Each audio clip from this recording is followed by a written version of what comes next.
경기 동북부에 자리 잡고 있으며 서울과 수원이 인접하고 있는 사통팔달의 교통요충지로 손꼽히는 경기도 남양주.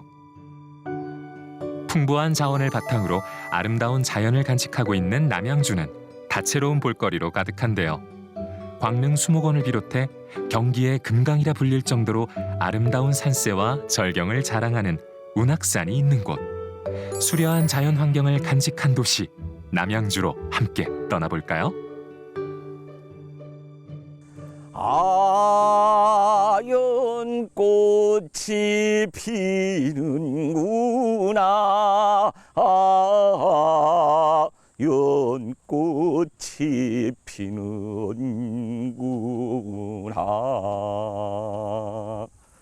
자, 아는 만큼 보인다. 전국 방방곡곡 사찰 속에 숨겨져 있는 이야기를 찾아 떠나는 절 따라 전설 따라. 저는 국악인 남상일입니다. 반갑습니다. 자, 제가 찾은 이곳은요, 봉선사 입구에 있는 연지, 연못 연꽃입니다. 2,000여 평에 달하는 큰 규모인데요. 정말 눈이 부실 정도로 아름답습니다. 매년 7월이 되면 연꽃 축제가 열린다고 하는데요. 제가 제때 잘 맞게 찾아온 것 같습니다. 연꽃, 네, 우리 불교를 상징하는 꽃이죠. 아무리 더러운 곳에 있더라도 그 더러움에 물들지 않고 부처님의 가르침처럼, 부처님의 깨달음처럼 맑고 향기로움을 우리에게 전해주는 연꽃. 아, 정말 아름답습니다. 이 연꽃도 연꽃이지만요, 중간중간 이 아름다운 석조물들이 있어서 보는 재미가 쏠쏠합니다. 자, 오늘은 또 어떤 전설을 만나게 될지 벌써부터 기대가 되는데요. 저와 함께 떠나보시죠. 운악산 기슭에 자리 잡은 봉선사는 969년 고려 광종 20년에 법인 국사께서 창건하였으며 명종 6년에는 교종을 대표하는 사찰로 전국의 승려와 신도를 중심으로 교종의 중추적 역할을 담당해 왔습니다. 그러나 임진왜란, 병자호란, 한국전쟁을 거치며 대부분 훼손되었고 1960년대부터 재건되어 현재에 이르고 있습니다.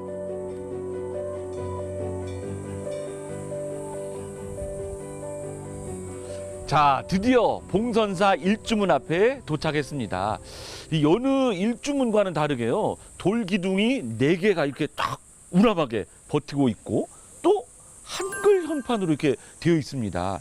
참 보면 볼수록 아름답기도 하고 웅장하기도 하고 정말 특이한 그런 일주문 같은데요. 이 봉선사 소개를 제대로 한번 제가 받아보도록 하겠습니다. 반갑습니다. 반갑습니다.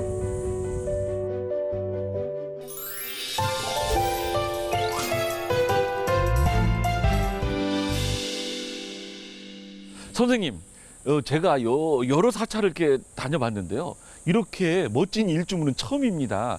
특이하네요, 정말. 네, 맞습니다. 봉선사 일주문은 포천석 화강암을 쓴 4개의 석주 위에 맞배 지붕을 안정적으로 올려놓은 형태고요. 범어사의 그 일주문과 같은 양식이라고 보시면 됩니다.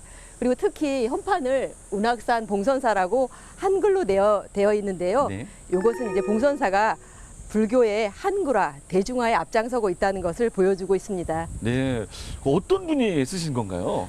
운어 대종사라고 여기 계셨던 분인데요. 네. 대장경을 한글로 번역하시면서 한글로 사용하고 있는 현대 이제 우리 불자들에게 네. 부처님의 교리를 더 가깝게, 더 확실하게 전달하고자 이제 불교의 대중화에 앞장서셨던 분입니다. 네, 운어 대종사님께서 네네. 쓰신. 그래서 그런지는 모르지만 좀 더 친근하게 느껴지는 것 같고요. 네. 또 제가 듣기로는 이 봉선사가 경기도에서 네. 제일 규모가 크다, 네. 이렇게 들었고 여러 수식어가 있더라고요. 네, 맞습니다. 그럼 잠깐 저쪽으로 한번 가보실까요? 네, 그럴까요? 네. 야, 진짜 단청도 화려하고 이 기둥들이 딱 버티고 있으니까 네. 진짜 웅장한, 웅장하죠? 네, 그런 느낌이 듭니다. 네. 봉선사 경내로 들어서면 가장 먼저 오래된 느티나무 한 그루를 만날 수 있는데요. 이른바 봉선사의 상징입니다. 와, 이 나무가 보통 나무가 아닌 것 같습니다. 맞습니다. 경내를 들어서자마자 나를 반겨주듯 모든 이를 반겨주듯 큰 손을 이제 벌리고 있는 듯한 형상을 네. 취하고 있는 이 느티나무인데요. 550년이 됐어요. 이야, 네. 550년. 네, 이 느티나무는 1469년 이제 세조가 승하하시고 능침을 여기 봉선사로 자복사로 삼으시면서 정의왕후께서 양지 바른 이곳에 정성스럽게 느티나무 한 그루를 심으셨다고 해요. 그때부터 자라나서 이렇게 우람하게 모든 이들을 반겨주는 어머니와 같은 역할을 하고 있습니다. 야, 어머니와 같은 역할. 네. 진짜 그런 것 같습니다. 그러고 보면 정의왕후가 이 봉선사에 대한 애정이 각별했던 모양이네요. 그렇죠. 원래 이 봉선사는 이름이 운악사였어요. 여기가 운악산 자락이었기 때문에 운악산, 운악사로 고려 시대 때 이제 창건이 되었는데요. 1469년 이제 정의왕후께서 여기를 이제 자복사로 광능을 모시는 자복사의 역할을 하시면서 선왕의 능침을 모시고 받든다라는 뜻으로 봉선사라고 이름을 바꾸게 됩니다. 그와 마찬가지로 이 봉선사는 이제 정의왕후와 세조의 이제 명복을 비는 그런 명실상부한 이제 왕실의 이제 기도 원찰이 된 거죠.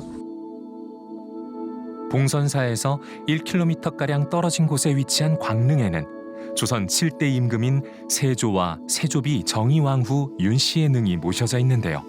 이곳에 광릉이 조성된 데엔 특별한 일화가 전해집니다.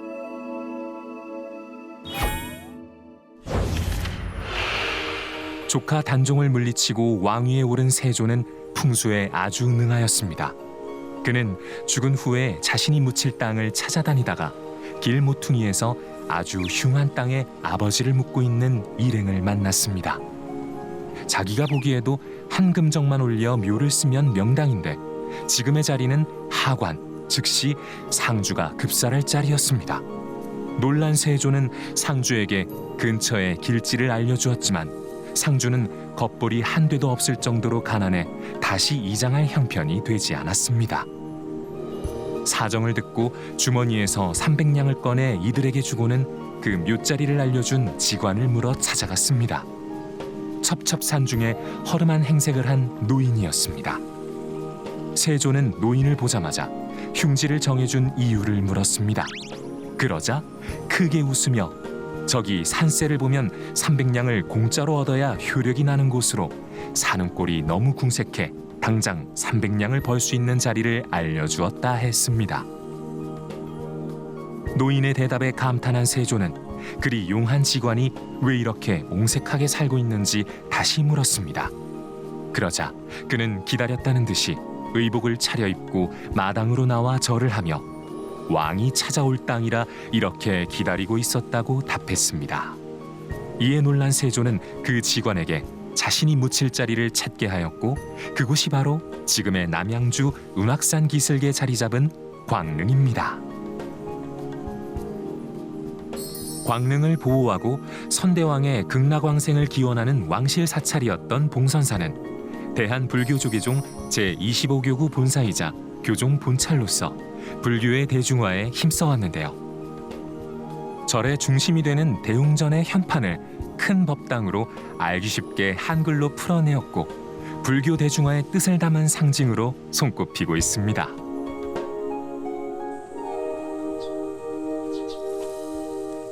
야, 선생님, 이 여느 사찰과 다르게 대웅전이라고 하지 않고 한글 현판으로 큰 법당 이렇게 해놨습니다. 그리고 주련도 역시 한글로 되어 있네요. 네. 큰 법당을 보면은 이게 1970년도에 운호 스님에 의해서 이제 중창이 된 정각이에요. 네. 그 당시에 이제 대웅전이라는 이제 한문으로 된 말보다는 큰 법당 우리말로 풀어서 이제 편액을 단 거죠. 그래서 한글 최초의 편액을 단 법당이기도 하고요. 불교의 대중화에 앞장서셨던 이제 운호 대종사 스님의 면모가 돋보이는 법당이라고 보시면 됩니다. 네, 이 대웅전 이게 한자로 써져 있지 않고 네네. 큰 법당이니까 쉽게 이해할 수 있어서 네. 이 부처님 법이 더 가깝게 있구나라는 걸 느낄 수 있는 것 같습니다. 그런데 네. 제가 듣자 하니 예. 이 큰 법당의 구조도 네. 좀 다르다 이렇게 들었거든요. 네, 잘 보셨습니다. 여느 사찰과 다르게 이 벽이 콘크리트로 되어 있어요. 그래요? 예. 아까 제가 우리 봉선사가 환란의 아픔을 고스란히 온몸으로 받아냈다고 말씀드렸잖아요. 네.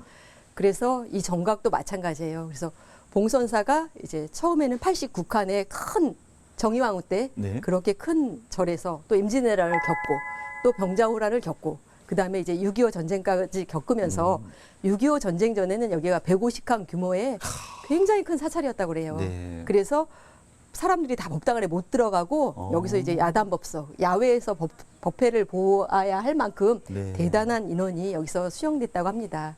또 이게 콘크리트를 사용했지만 이 목조로 된 건축 양식을 그대로 다 잘 활용을 하였대요. 네. 그래서 그 건축 기법이 돋보이고 해서 근대 문화재 522호로 지정되어 있어요. 아, 사실 우리 선생님 설명을 들으니까 그렇구나, 콘크리트구나 하겠지.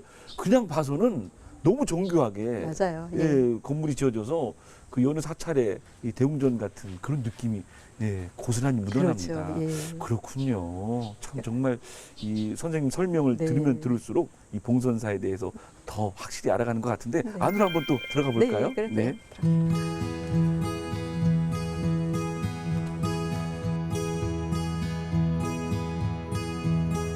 큰 법당 안에는 석가모니 부처님을 본존불로 모시고 있으며 좌우에 보현보살과 문수보살이 협시불로 모셔져 있는데요. 이곳에선 빼놓지 않고 봐야 할 특별한 보물이 있습니다. 이 봉선사에 귀한 문화재가 또 있다고 들었거든요. 네, 맞습니다. 이 앞에 보이시는 괴부람이 있는데요. 크기가 8m 정도가 되기 때문에 평상시에는 이제 대중에게 공개를 못 하고 있어요. 네. 그래서 잘 그림이기 때문에 잘 모셔두었다가 부처님 오신 날이라든가 이제 계산대제 때 요 앞에 당간지주 보이시죠? 네, 네. 여기에 걸고서 이제 대중들에게 이제 공개를 하고 있어요. 네.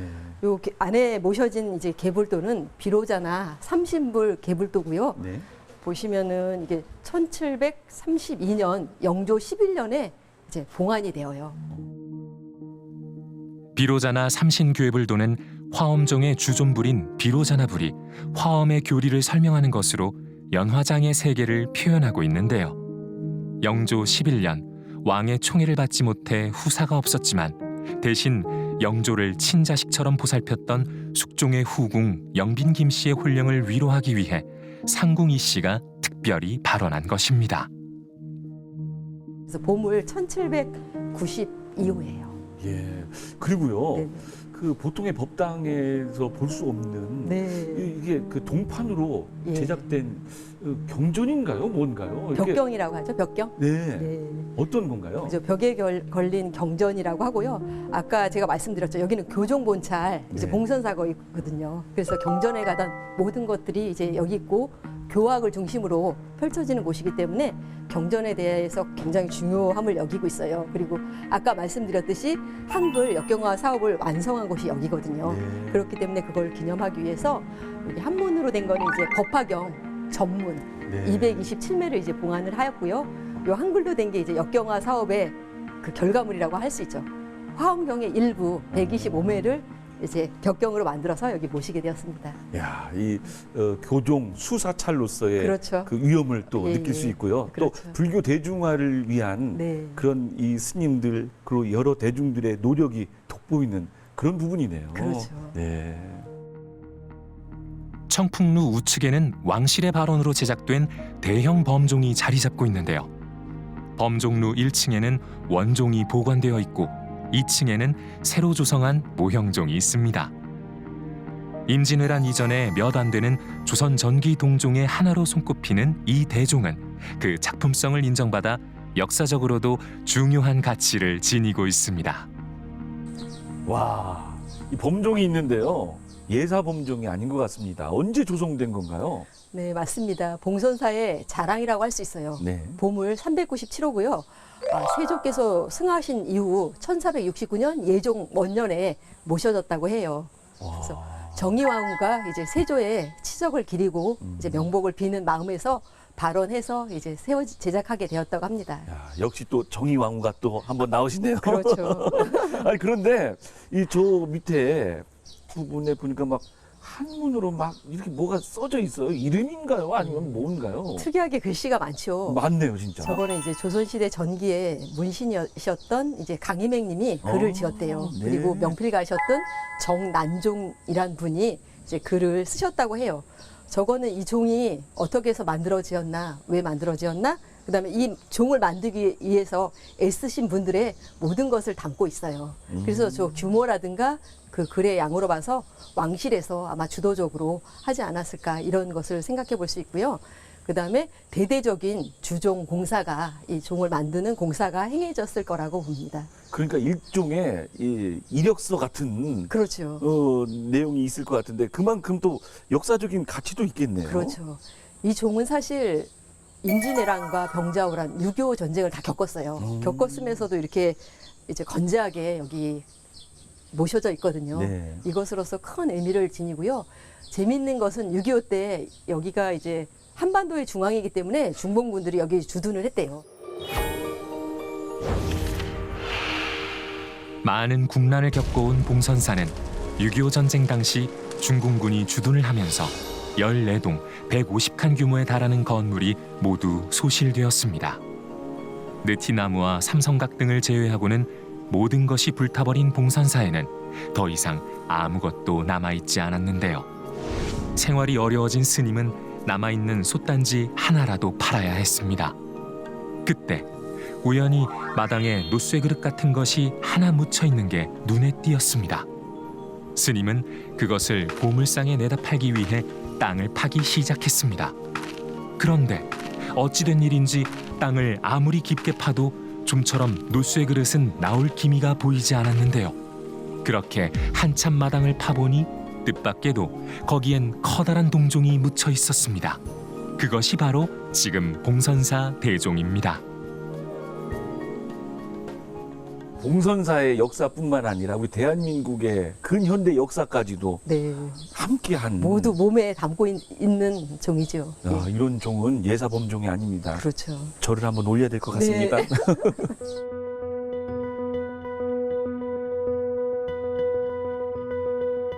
마지막으로 봉선사에서 가장 오래된 전각인 삼성각으로 향합니다. 살령각, 북두각, 독성각의 현판이 각각 걸려있는 삼성각의 내부엔 산신, 칠성, 독성까지 세 분을 구분하여 불화로 모시고 있는 것이 특징인데요. 세 분의 성인을 모셨다고 해서 삼성각이라 불리고 있습니다. 보통의 삼성각은 전각이 작고 단촐해서 그 비중이 크지 않은 데 비해 봉선사의 삼성각은 그 의미가 남다른데요. 1926년 월초 화상에 의해 건립된 삼성각은 한국전쟁에도 소실되지 않고 지금까지 남아있는 전각입니다.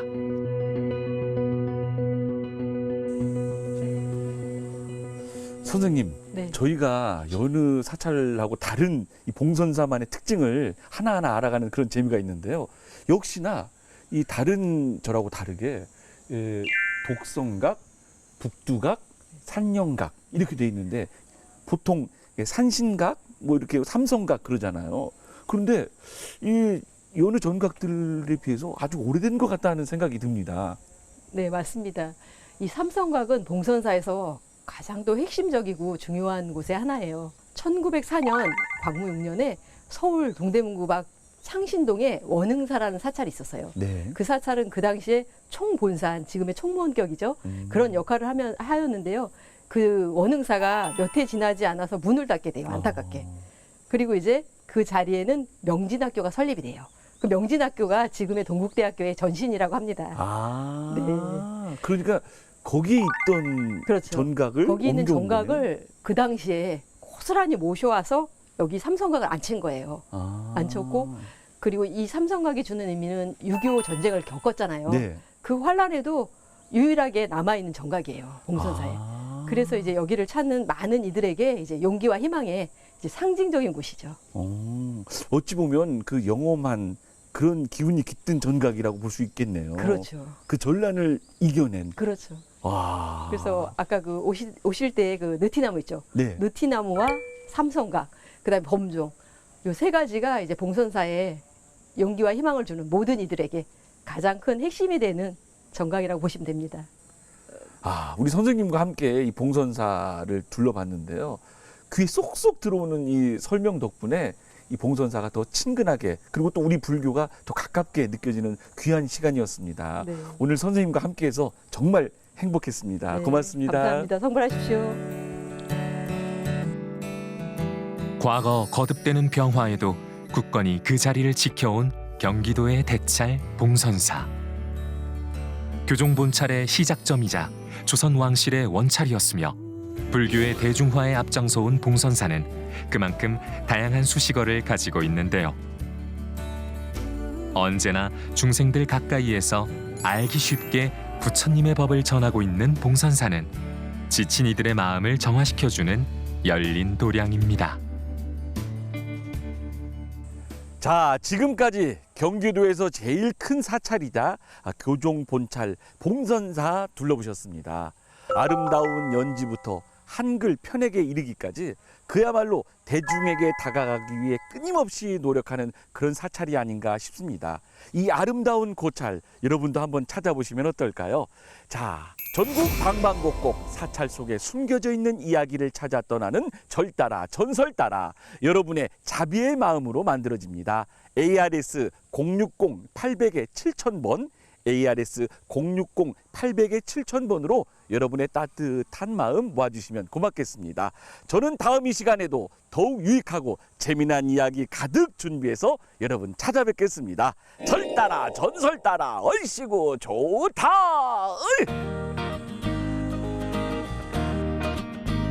은은한 연꽃향을 품은 교종본찰 봉선사. 한글 역경화 사업을 완성한 곳이자 모두에게 열려있는 대중 속의 사찰입니다.